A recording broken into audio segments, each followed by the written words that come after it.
혹시 여러분 옆을 한번 이래 누구 앉아 있는지, 오늘 여러분 옆에 천사가 와 있는지 오늘 한번 보십시오. 천사가 보이신 분들은 손을 한번 들어주시고, 여러분이 보셨네. 네. 일부 예배 설교를 들으셨나? 네. 오늘 한 분도 빠짐없이 예배를 나가실 때는 여러분의 눈으로 천사를 다 보게 되실 줄 믿습니다. 그냥 허황된 말이 아니라 하나님이 그렇게 하실 것입니다. 하나님께서는 하나님의 일들을 하시기 위하여 직접 하시기도 하지만 하나님이 지으신 하나님의 피조물인 천사들을 통해서 구약과 신약을 통틀어 지금도 우리 가운데 천사를 보내셔서 일하시는 그 하나님이심을 볼 수 있는데요. 구약에 보면 하나님께서 구약을 통해서 나라가 위기에 처했을 때 하나님께서 주의 천사를 한 명만 보내도 나라를 위기에서 건져내는 하나님의 능력을 우리는 말씀을 통해서 볼 수가 있습니다.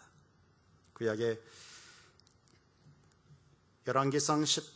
열왕기하 18장과 19장에 보면 히스기야, 남유다 왕 히스기야 왕 시대에 당시의 최고의 큰 나라인 아수르 민족이 남유다를 지배하고 조공을 바치지 않는다는 이유로 나라를 18만 5천 명의 정예 군사를 보내서 남유다를 삼키려고 남유다 주변에 적군을 이제 군사를 배치해서 내일이면 이제 18만 5천 명을 보내서 남유다를 지배하려고 아수르 왕 산헤립 왕이 군사를 보냈습니다.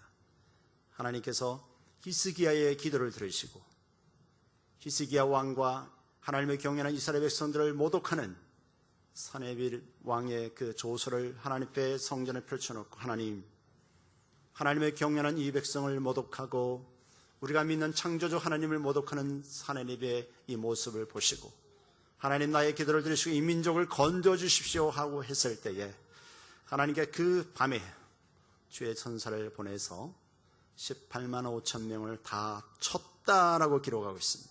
그 이튿날 아침에 일찍 일어나 보니 왕이 아수르 왕 산헤립이 일어나서 보니 18만 5천 명이 다 송장이 되도록 만들어 버렸습니다. 이 산헤립이 참 기가 차고 놀랄 일 아니겠습니까?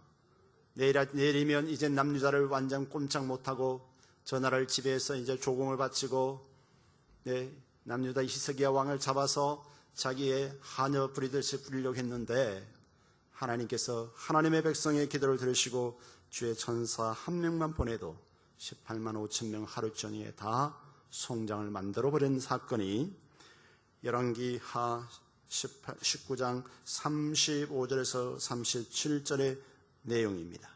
그래서 하나님께서는 그 하나님을 모독하고 이스라엘 백성들을 모독한 이 아수르 왕 산헤립이 자기의 조상들의 묘실에서 경배할 때 옆에 있던 신하가 자기 왕을 죽입니다.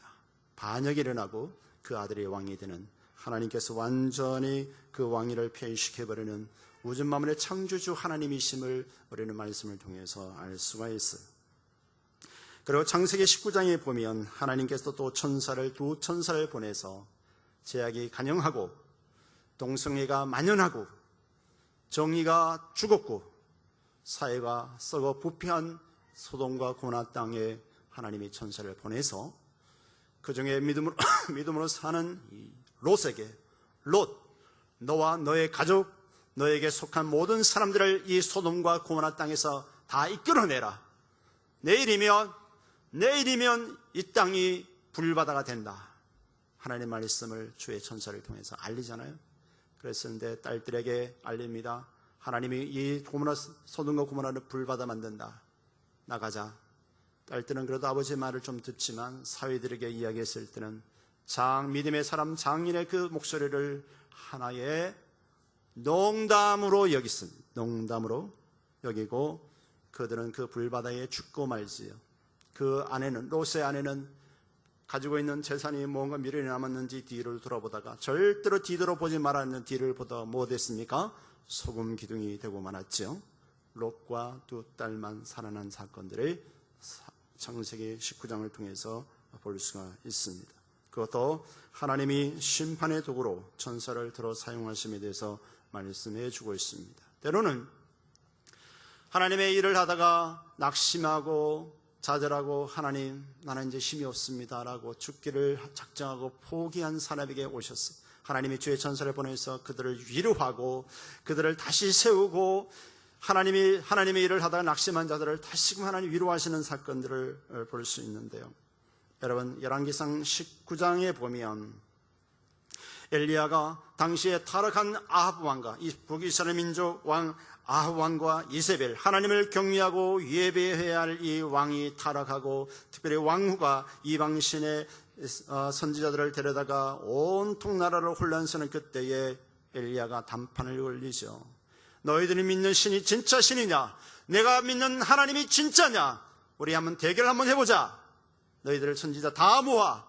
그리고 나는 하나님의 선지자로 한 명 850대 1로 경해서 진짜 신을 구분하자. 하나님께 기도했을 때 그들의 쌓아놓은 제단을 하나님 불바다로 만드시고 하나님의 사심을 보여주잖아요. 그러나 바알의 신과 그들의 이방 신들은 전혀 피를 자기 몸을 긁고 5만 가지 다 해서 하루 종일 해보지만 아무 반응이 없습니다. 참신은 여호와 하나님밖에 없다는 것을 알고 이제 엘리야는 승리했지만 그 다음이 문제예요. 아합 왕이 그 현장을 봤으면, 살아계신 하나님의 역사함을 봤으면, 자기가 우상 섬기고 나라를 더럽혔던 것 앞장에 섰으면 그것을 회개하고 엘리야 선자님 앞에 와서 무릎 꿇고 네가 하나님 잘 경외하겠습니다 이랬으면 참 좋았을 텐데, 우상 섬기는데 앞잡이 했던 자기 부인 왕후 이세벨에게 가서 아니 엘리야가 이렇게 와서 당신 좋아하는 선지자 이방 선지자 850명 다 죽였어 이러면서 하나의 대신 복수해달라는 쪽으로 말을 하지. 이세벨이, 이 여인이 엘리야에게 사람을 보냅니다. 야 엘리야 선자, 너가 죽인 저 바알의 선자 850명처럼 내일 내가 너를 죽이겠다라고 편지를 보내지요. 아무리 하나님의 사람 엘리야지만 자기의 생명을 구하기 위해서 그 자리에서 도망을 합니다. 도망을 하고 밑에 산을 좀 한 곳에 몸을 간 다음 자기는 걸어서 또한 한 하루쯤 깊은 사막길, 여러분 그 열왕기상 19장 4절에 보면 스스로 강야로 들어가 하루길쯤 향하고 한 로덴 나무 아래 앉아서 죽기를 구하며 가로되 여호와여 넉넉하오니 지금 내 생명을 지하옵소서. 하나님, 우상을 새기는 저 이세벨의 죽니 차라리 하나님이 손에 죽겠습니다. 하나님 날 죽여주십시오. 내가 너무 힘듭니다. 그러겠을 때 너무 지치고 먹지 못하고 누워 잠자고 있는 그에게 하나님이 주의 천사를 보냈습니다. 열왕기상 19장 5절에 로뎀 나무 아래 누워 자더니 천사가 어루만지며 일어나서 먹으라 하는지라. 하나님께서 죽기를 작정하니 엘리야에게 야 너가 말이야 선지자가 뭐 그래 그러지 않으시고 주의 천사를 보내서 먹을 것을 갖다 주고 등을 쓰다보면서 엘리야야 일어나라. 얼마나 힘들어. 엘리야야 주의 천사를 보내서 위로하신 하나님 멋지지 않습니까? 때로 여러분들 힘들 때 하나님이 주의 천사를 보내서 하나님이 위로하신 하나님인 줄 믿습니다. 이렇게 해서 먹고 또 힘이 지쳐서 또 잠을 잡니다. 일어나서 먹으라 하는지라. 본즉 머리맡에 숯불에 구운 떡과 한 병물이 있더라. 이에 먹고 마시고 다시 누웠더니 또 두 번째 주의 사자가 나타나서 주의 천사가 와서 7절에 보면 여호와의 사자가 또 다시 와서 어루만지며 또 위로해. 엘리야 힘내. 너가 하나님을 높였지. 힘내라. 일어나서 먹으니라. 내가 길을 이기지 못할까 하노라 하는지라. 8절에 이에 일어나 먹고 마시고 그 식물에 힘을 의지하여 40주 40년을 향하여 하나님의 산 호렙에 이르리니라. 하나님은 하나님의 사람들을 주의 천사를 보내서 그들을 위로하시고 그들에게 힘을 주시고 그에게 복을 주시고 하나님이 이렇게 하시는 그 하나님이신 것을 우리는 구약을 통해 볼 수 있고, 신약에서도 누가복음 1장 30절 31절에 보면 하나님께서 마리아를 통하여 이제 나타나실 성육신하시는 예수 그리스도의 그 태어나심을 미리 천사를 통해서 일러 말씀하시죠. 천사가 일러 가라되 마리아여 무서워 말라. 내가 하나님께 은혜를 입었느니라. 보라 내가 수태하여 아들을 낳으리니 그 이름을 예수라 하라. 천사가 대답하여 누가복음 1장 35절에 천사가 대답하여 가라되 성령이 내게 임하시고 지극히 높으신 이의 능력이 너를 덮으리니 이러므로 나실 바 거룩한 자는 하나님의 아들이라 하면서 이 땅에 성육신하실 예수 그리스도에 태어나심을 잉태할 것을 천사가 나타나서 마리아에게 소식을 전하지요. 그리고 그 외에도 많지만 마태복음 28장에 보면 부활하신 사건을 또한 천사가 나타나서 전하지요. 이미 주님이 사역하실 때 내가 죽고 3일 만에 살아나리라 했지만 12제자를 비롯해서 그에 따르는 수많은 말씀 들은 사람들은 그 말씀 다 잊어먹고 가까이에 섬겼던 마리아와 그 외에 여러 명의 성도들이 예수님의 무덤을 보러 왔다 그랬어요. 죽은 지 4일 됐을 때 예수님이 무덤은 잘 있나 없나 왔을 때 마태복음 28장 1절에서 5절에 보면 안식일에 다하여 가고 안식 후 첫날이 되려는 미명에 막달라 마리아와 다른 마리아가 무덤을 보려고 왔더니 부활하신 예수를 만나러 온 게 아니라 무덤을 보러 왔다 그랬습니다. 큰 지진이 나며 주의 천사가 하늘로서 내려와 돌을 굴려내고 그 위에 앉았는데 그 형상이 번개같고 그 옷은 눈같이 희거늘. 5절에 천사가 여자들에게 일러 가라되 너희는 무서워 말라. 십자가에 못 박이신 예수를 너희가 찾는 줄을 내가 아노라. 그가 여기 계시지 않고 그의 말씀하신 돈대로 살아나셨느니라. 부활하신 주님을 천사를 통해서 알려주십니다. 만약 알려주지 않았다면 어떻게 되겠어요? 이 여인들은 굉장히 예수님 시체를 누가 훔쳐갔나? 늘 궁금하고 더 힘들었을 텐데 친절하신 그 주님께서는 주의 천사를 보내서 부활하심을 다시금 확인시켜 주시고, 야 내가 3년 동안 부활하고 3일을 살아난 이야기했는데 너희들은 도대체 설교할 때 뭐 들었어? 졸았어? 뭐 했어가 아니라 주의 천사를 보내서 친절하게 너희들이 주님께서 말씀하신 대로 살아나셨어. 멋지지 않습니까? 그래서 우리의 마음은 그리스도 예수의 마음을 품어야 된다고 말씀하잖아요. 야단치기보다도 그들에게 끝까지 설명해주고 위로해주고 그들의 편에서 다시금 깨닫게 해주시는 그 주님, 주의 천사를 동원해서라도 그렇게 말씀하는 주님인 것을 볼 수가 있죠. 한번은 베드로가 복음을 전하다 감옥에 들어갔습니다. 내일이면 이제 불려나와 헤롯 왕에게 심판을 받고 베드로가 죽을 수도 있는 그런 밤이었습니다. 근데 베드로는 군사들 틈에서 묶인 채로 쇠고랑 묶인 채로 잠을 잤다라고 그랬어요. 그 밤에 조용한 가운데 주의 천사가 나서 옆구리를 발로 툭툭 쳐 베드로를 쳐. 야 일어나. 베드로도 대단하지 않습니까? 내일이면 하기야 내일 잡아 죽일지도 모르고 있었으니까 잠을 자고 있는데 천사가 급해서 사명자인 베드로를 옆구리 차서 깨웁니다. 잠을 깊이 잤나 봐요. 옆구리를 툭툭 발로 차는 거 보니까 일어나. 급하게 일어나.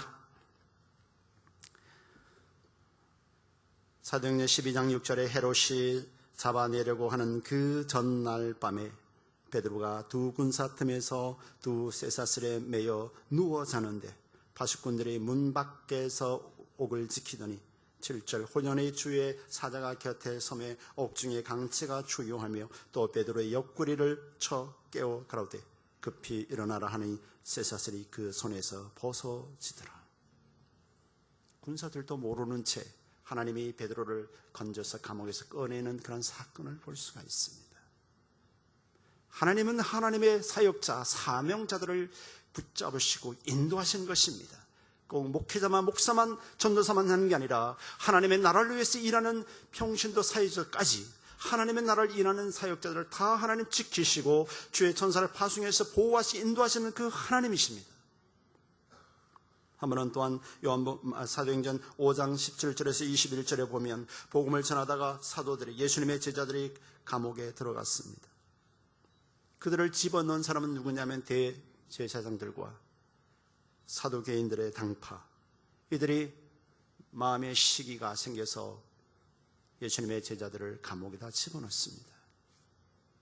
그들은 아무리 복음을 전해 말씀을 전해도 성도들은 변화 일어나지 않는데, 예수님의 제자들이 복음을 전할 때마다 사람들이 회개하고 뒤집어지고 막 삶이 변화되니까 이 시기 질투에서 이들을 잡아다 옥에 집어넣었다 그랬어요. 어떤 구실을 해서라도. 그런데 그날 밤에 또 주의 천사가 그들을 지키는 군인들 모르게, 감옥소의 간수들 모르게 이들을 다 꺼내서 하는 말이, 가서 성전에 가서 하나님의 말씀을 전하라. 이들이 하나님의 천사의 이끌림 받아 옥에서 나와서 새벽같이 가서 그들에게 하나님의 말씀을 가르쳤습니다. 하나님의 말씀을 증거했습니다. 그런데 그 이튿날 이미 이 사람들이 다 빠져나온 줄도 모르고 대제사장들과 사두개파 당들이 또 종교회의 지도자들이 모여서, 야, 감옥에 있는 그 사람들 꺼내와. 건설 만들어가 죽이려고 했지만 이미 아무도 없거든. 간수들을 모르게 하나님이 그들을 꺼내서 다시금 복음을 증거케 하는 그런 역사를 천사를 통해서 일하셨습니다.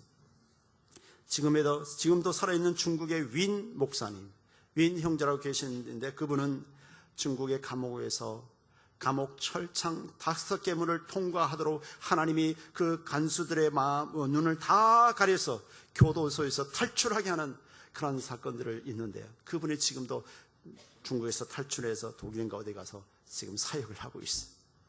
지금도 하나님은 주의 천사를 파송해서 지금도 하나님의 사역자들을, 하나님 나라를 위해서 일하는 자들을 돕고 역사하시고 건지시고 인도하신다는 사실을 말씀해 주고 있습니다. 그리고 저와 여러분 개개인 한 사람 한 사람에게 하나님은 우리 성도를 보호하는 활동으로 하고 계시는데, 본래 천사는 하나님을 돕는 사역자거든요. 그리고 구원받은 자들을 돕는 사역자들입니다. 마태복음 18장 10절에 삼가 이 소자 중에 하나도 없인 여기지 말라. 너희에게 말하노니 저희 천사들이 하늘에 계신 내 아버지의 얼굴을 항상 배옵느니라. 주의 천사가 우리 교회 성도들, 오늘 예배 참석한 여러분 모두의 모든 삶을 지켜보시고 그때마다 하나님 앞에 올라가서 보고합니다. 하나님, 우리 교회 아무개 집사 오늘 주일 출석하고요, 한 주간 믿음으로 잘 승리하고 있습니다. 이 보고를 늘 하나님 앞에 올립니다. 그리고요, 아직도 거듭나지 못해서 세상 사람과 세상 사람처럼 반은 그렇게 살고 반은 양다리 걸치고 있어요. 보고가 올라가죠. 제가 하는 말이 아니고 말씀이 기록되어 있어요. 저희 천사들이 하늘에 계신 내 아버지의 얼굴을 항상 배우느니라. 하나님이 구원받은 백성들을 돕기 위하여 천사들 한 명씩 다 세우셨어요. 내가 하는 말이 아니에요. 그래서 여러분들의 삶을 보고 다 보고하시는 겁니다. 하나님, 아무개가 병들어서 오늘 수술합니다. 하나님이 주의 천사를 파송해서 또 그 수술할 의사의 손길을 붙잡아 주고 계시는 겁니다. 성도들의 기도를 들으시고 하나님 또 역사하시는 하나님이십니다. 또 우리가 임종 때에 천사들이 와서 천국으로 인도하잖아요. 누가복음 16장 22절에 이에 그 거지가 죽어 천사들에게 받들려 아브라함의 품에 들어가고, 그래서 여러분들이 가족들 중에 믿는 사람일지라도 예수 믿는 분들이 임종을 앞두고 있으면 목회자를 불러서 예배를 드리게 하고, 또 교구장님이나 구역장님 모시고 믿음의 형제들을 불러서 함께 예배하는 게 그렇게 중요한 겁니다. 마지막 때 악한 사단도 역사하거든요. 우리가 주의 백성들이 모여서 예배할 때 하나님이 천군 천사가 동원되고 이제 마지막 주님 앞에 부름받는 그분이 쉽게 편안하게 주님 품에 안기게 되는 것입니다. 그래서 마지막 임종 예배가 필요한 것입니다. 소천하실 때도 예배하지만 이제 임종을 겨우 다 됐다고 느낌이 있잖아요. 느낌. 이제 아버지 품에 안길 때 됐구나. 그러면 목사님을 모시든지 사역자들을 모셔서 함께 예배하는 모습들, 하나님의 은혜로 그분을 붙잡으시고 평안히 주님께로 인도하신다는 사실입니다. 근데 우리는 오늘 본문의 말씀 보면요, 꼭 천사가 하나님이 지으신 하늘에 있는 천사뿐만 아니라 오늘 저와 여러분들의 옆에 계신 분들이 하나님이 보내신 천사라는 사실을 말씀해 주고 계시는 겁니다. 오늘 본문의 말씀 보면 내가 줄일 때, 내가 목마를 때, 내가 벗었을 때, 내가 나그네 되었을 때, 내가 옥에 갇혔을 때 먹을 것을 주었고 마시게 하였고 영접하였고 옷을 입혔고 돌아보았고 와서 보았느니라. 이것이 하나님이 주신 보내신 천사라고요.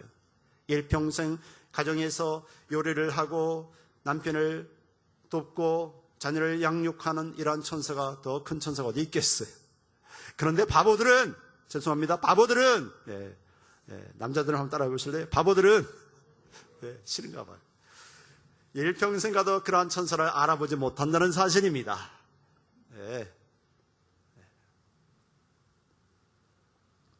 일평생 돈 벌어 가족을 부양하는 남편이 주의 천사인 것입니다. 하나님이 보내신 천사예요. 남의 남자, 남의 남편과 계속 비교만 하고 원망 불편하지 마시고 건강하고 가정을 잘 이끌어준다면 하나님이 나에게 세우신, 하나님이 보내신 천사예요. 젖은 자리 마른 자리 작은 신임에도 애간장 태우시면서 키우신 부모님이 나의 천사예요. 하나님이 보내신 천사인 것입니다. 우리를 양육시켜 주시고 먹이시고 입히시고 잘 되기를 바라시는 그 부모님이 하나님이 보내신 최고의 천사인 것입니다. 우리에게 또한 기쁨을 주는 자녀가 또 하나님이 우리에게 보내주신 천사라고요. 우리는 그것을 모르고 지나갈 때 너무 많습니다. 맨날 남과 비교하고 없는 것만 보고 원망하고 있는 거에 감사하지 못하면 일평생 가도 그 사람은 어떠한 것을 부유한 것을 채워줘도 그 사람은 불평이 나오게 되어 있습니다. 작은 것에 감사하지 못하면 아무리 큰 것을 줘도 아무리 편안한 나라에 가서 살게 해도 아무리 좋은 환경에 갖다 놔도 그 사람은 불평할 수밖에 없어요. 여러분, 가정에서 주의 천사를, 하나님 보내주신 천사를 이제는 늘 감사하고 그렇게 살 수 있기를 주의 이름으로 축원합니다. 우리의 사회 속에도 하나님이 우리에게 보내신 천사들이 너무나 많습니다. 하나님이 좋은 친구를 만나게 한 것도 하나님 보내신 천사요. 또 일하면서 월급 주는 사장님도 우리의 천사인 것입니다. 아이, 목사님 무슨 소리 하는 거예요? 내가 일해서 돈 받는데. 죄송합니다만 일할 자리도 없는 나라에 가보세요. 지금 일할 자리 없어서 일을 못하는 사람들을 생각하면 그 사장님은 나를 뽑아주신 천사요. 하나님이 보내신 천사인 것입니다. 감사하십시오. 때로는 버스 기사가 우리의 천사가 될 수 있고, 때로는 택시 기사가 우리의 천사가 될 수 있고, 전철 기관사가 우리의 천사가 되시는 것입니다. 당연히 내가 돈 주고 탄다고 생각하지만 하나님이 세우신 사람을 통하여 안전하게 인도하는 천사. 교회의 공동체 속에서도 그리스도 안인 성도들이 하나님이 보내준 천사들인 것입니다.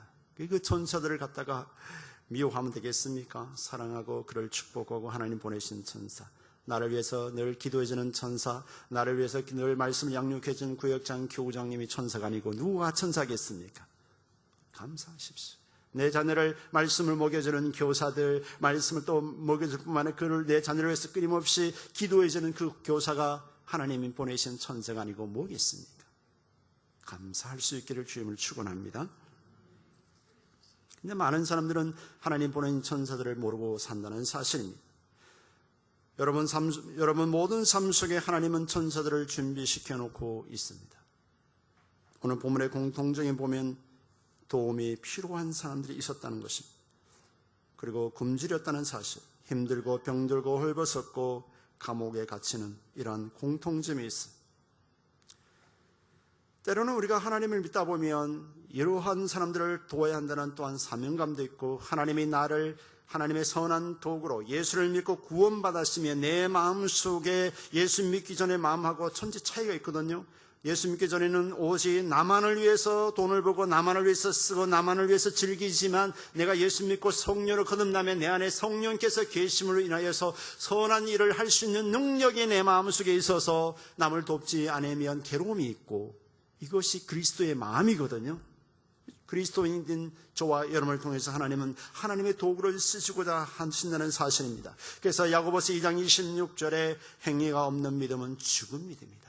우리 안에 이미 하나님의 거룩한 선한 일을 행할 수 있는 그런 마음을 주셨는데 불구하고 끊임없이 과거의 욕심에 잡혀 있어서 선한 일을 할 수 있음에도 하지 못하는 것은 아직도 너는 죽은 믿음의 신자다라고 말씀해 주고 있습니다. 신명기 24장 17절에 너는 객이나 고아의 송사를 억울하게 하지 말라. 가부의 옷을 전당 잡지 말라. 시편 68편 5절에 그의 거룩한 초소에 계신 하나님은 고아의 아버지시며 가부의 재판장이시라. 이사야 10장 2절에 가난한 자를 불공평하게 판결하여 가난한 내 백성의 권리를 박탈하며 가부에게 토색하고 고아의 것을 약탈하는 자는 하 있을진저. 하나님은 남들보다 우리에게 더 많은 것을 지어주고 더 많은 것을 가르쳐주고 더 많은 것을 배우게 하신 것은 부모님을 통해서도 그렇게 하셨지만, 내가 열심히 했지만 궁극적으로 하나님 나에게 주신 은사요 재능이요 하나님이 주신 것을 가지고 하나님은 우리를 통해 구원받은 저와 여러분들에게 엄청난 영원의 영생을 얻고 하나님 자녀인 저와 여러분을 통해서 하나님은 선한 도구로 쓰임을 받고 선한 도구로 쓰시기를 원하신다는 사실입니다. 교회 나가니까 왜 이렇게 돈 써야 할 때가 많은지, 그런 분들 계시죠. 감사하세요. 감사하세요. 무덤에 가면 쓰고 싶어도 못 써요. 물이 끊임없이 흘러가는 물들은 생명의 역사가 있습니다. 수많은 풀들과 식물들과 수많은 고기들이 살아나지만 물이 흐르지 않고 고인 물은 썩어서 생명이 자랄 수가 없습니다. 이스라엘 안에는 갈릴리 호수가 있고 사해 바다가 있습니다. 두 군데 저는 다 가봤지만 갈릴리 호수에는 수많은 식물들과 수많은 물고기들이 살아서 움직입니다. 물이 들어왔으면 끊임없이 흘려내보내는 것이 갈릴리 호수고, 사해 바다는 들어오면 내보내지 않고 끊임없이 고여 있어서 오직 소금덩어리로 해가지고 식물 한 포기도 살아날 수 없고 생명 자체가 살 수가 없어요. 부산의 가정법원 판사로서 지금 현역에 있는 천종호 판사가 분이 계십니다. 이분은 하는 일이 뭐냐면 가정법원 판사로서 청소년, 비행 청소년들, 교도소 갔다 온 청소년들을 교육하고 재발을 방지하는, 판단하고 재판하고 그런 일들을 하는데요. 이분이 고등학교 고3이 돼서 대학에 원서를 사서 대학에 이제 원서를 내야 되는데 대학 등록금도 없을 뿐더러 원서비 살 돈이 없어서 원서 마감 마지막 날에 이제 터덜터덜 부산 아미동에서 터덜터덜 걸어 국제시장과 자갈치 시장을 돌아서 집에 있으면 답답하니까, 그렇다고 뭐 부모님 원망한다고 뭐 뽀족한 수도가 나는 것도 아니고 터덜터덜 이제 길을 걷고 있는데, 지금 세무사로 있는 박명규 세무사라 그래요. 그 친구가 나타났어요. 야, 종호야, 너 지금 뭐 하고 있어? 원서 냈어 안 냈어? 아니, 뭐 나 같은 게, 돈 없는 나 같은 게 대학은 무슨 대학이야? 낙심하고 터덜터덜 걸어가고 있는데 이 친구 손을 딱 잡더니, 야, 가자. 내가 원서 내가 사줄게. 가서 서점에 가서 원서를 사고 같이 학교 가서 또 원서를 써가지고 제출하고 마감 30분 전에 원서를 내고, 그가 공부해서 판사가 되고 지금은 청소년들의 범죄한 청소년들을 다시금 잘 보호하고 사회인이 되도록 그분이 지금 엄청난 일을 하는데요. 그분이 그래요. 남의 작은 배려가 내 인생에 새로운 전환점을 주었다. 낙심하고 좌절하고 이렇게 내 인생을 포기할 그 내 인생을, 그 원서 한 대 몇만 원 가지만 그것이 내 인생에 새로운 전환을 주었다고 어렵고 힘든 교도소 출신 아이들에게 그렇게 말씀을 전한대요. 그리고 이제 교도소 나온 아이들을 다시금 이제 그룹 홈 아이들에게 백화점에 있는 건사한 레스토랑에 데려가서 그들에게 맛있는 요리를 사줍니다. 아이들이 들어가면서 내 인생 처음으로 이렇게 멋있는 레스토랑에 들어와 봐요. 판사님 너무 좋아요. 그러니까 옆에 있더니 나도요, 저도요, 나도요 막 그러면서 아이들이 제자를 그리면서 너무 행복해합니다. 이제 아이들에게 레스토랑에서 자기들이 원하는 음식을 시켜주고 나올 때 아이들이 이렇게 말합니다. 판사님, 지금까지 살아오면서 가장 대접을 잘 받았어요. 감사합니다. 이 판사님이 천종호 판사가 하는 말이, 아무개야, 금이야, 은이야, 너 앞으로 남의 지갑 훔치다가 이제는 내 이 천판사 앞에 설면 안 돼. 지갑을 하나 주면서 이 지갑을 보면서, 이제는 내가 주는 지갑을 보면서 너희들이 돈이 필요할 때마다 전화해. 내가 지갑에 돈을 채워줄게. 농담으로 했겠습니까? 아이들에게 농담하면 교육이 안 되잖아요. 이분은 그에 가지고 있는 상여금, 보너스, 그리고 부인과 함께 자기 생활비 중에서 돈을 빼서 아이들을 재활을 돕고 정상적인 사회생활을 돕는데 엄청난 일을 하고 있어요. 이번에 장로님이신데요, 큰 교회들은 이분을 초청해서 간증도 듣고 그러더라고요. 신선한 충격을 줄 겁니다. 이것이 하나님의 천사로 쓰임받는 하나님의 사람인 것입니다. 저와 여러분들도 하나님의 은혜를 입었다라고 생각하신다라면 하나님이 나에 주신 재능, 하나님이 우리들에게 주신 물질 가지고 하나님이 기뻐하는 그런 감동이 온다면 하나님이 우리가 필요한 그런 손길을 그런 사람들에게 나눠주고 섬길 때 우리는 하나님의 천사인 것입니다. 예수님을 사랑한다는 그 고백은 내가 삶 속에서 내 남편에게, 내 자녀에게, 내 부모에게, 내 주위의 친지들에게, 내 지인들에게 사랑으로 나타나는 것이 진정한 그리스도의 사랑하는 고백인 것입니다. 내 주위의 사람들의 사랑이 나타나는 그런 고백은 죄송합니다만 외식자인 것입니다. 외식자. 여러분 욥기 29장 12절에 17절에 보면 욥은 참으로 돈 많다고 이런 많은 일들 선한 일을 하는 것은 결코 아닙니다. 여러분 욥기서 1장 1을 보면 욥은 동방의 의인이요 하나님이 굉장히 최고로 칭찬하는 사람이 욥이잖아요. 욥기서 1장 3절에 여러분 욥의 재산이 나옵니다. 양은 몇 마리, 낙타 몇 마리, 소가 몇 마리 뭐 이런 쭉 나옵니다. 욥기서 42장 마지막 42장 13절의 말씀에 보면 욥이 하나님 앞에 갑절로 복받은 내용이 나옵니다. 그는 어떤 일을 했냐면 부르짖는 빈민, 아무리 어떤 방법을 동원해도 어떤 살 방법이 없는 그들을 찾아서 살 길을 마련해주고 또 부모를 전쟁터에서 또한 질병으로 인한 그 고아를 데려다가 자녀처럼 자식처럼 고아를 돌봐주고 또 어떤 일을 하다 망하게 돼서 앞뒤를 어떠봐도 도움을 받을 수 없는 그런 자들을 도와주고 남편이 죽고 홀로 사는 당시의 가부들은 굉장히 힘이 듭니다. 지인들이 친척들이 도와주지 않으면 살 수 없는 그 가부들을 직접 도와주고 그리고 맹인의 눈도 되어주고 다리 저는 사람도 발이 되어주고 빈궁한 자의 아버지가 되어주고 또 자기가 모르는 사람이지만 억울한 일을 당해서 법적으로 재판할 때 욥의 그 자기의 힘과 권력을 이용해서 그들을 도와주고 악하게 약한 자들을 하는 불의한 자들을 그들의 턱뼈를 부셔주고 이런 말씀이 나와요. 그게 욥기 29장 12절에서 17절 내용입니다. 하나님께서 그의 삶을 보시고 그렇게 칭찬하시는 거예요. 주님 앞에 섰을 때 우린 교회 아무개야, 예수 믿는 아무개 누구야? 너는 너무 멋쟁이였어. 내 마음을 감동시켰지. 늘 천사를 통해서 내가 보고받을 때 너 때문에 내가 행복했어. 주님이 이러한 그러한 소식을 들으시도록 우리도 주의 천사가 될 수 있기를 주의 이름으로 축원합니다. 이제 마무리 짓습니다. 우리가 살아가는 삶의 터전에서 하나님은 우리를 주의 천사로 심어 놓으셨습니다. 여러분들이 가정이든 여러분의 직장이든 여러분이 다니는 학교든 여러분들의 사업장이든 하나님은 주의 천사로 여러분들을 심어 놓으셨다는 사실입니다. 어디서 와서 무엇을 위해서 살며 어디로 가는지 알지 못하는 방황하는 영혼들에게 영원한 영생을 주신 구원자이신 예수 그리스도를 증거하라고 세워주셨습니다. 그 양도면 지옥 갈 사람을 천국 가도록 천국의 전도자로 저와 여러분들을 세워놓아 주셨다는 사실입니다. 구원받은 자로서 하나님의 사랑을 실천하는 천사로 우리를 세우셨다는 사실입니다. 그런데 우리는 그것을 왜 잘하지 못하느냐?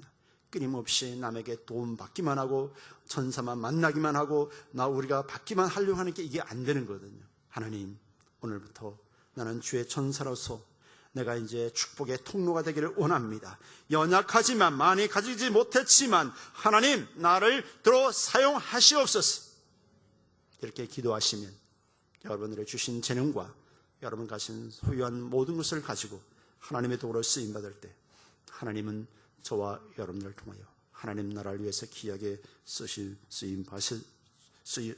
줄 믿습니다. 우리의 가정에서, 우리의 교회에서, 우리의 직장과 학교에서, 우리의 사업장에서, 국가의 공공기관에 세우신 그 자리에서 하나님은 일하실 줄 믿습니다.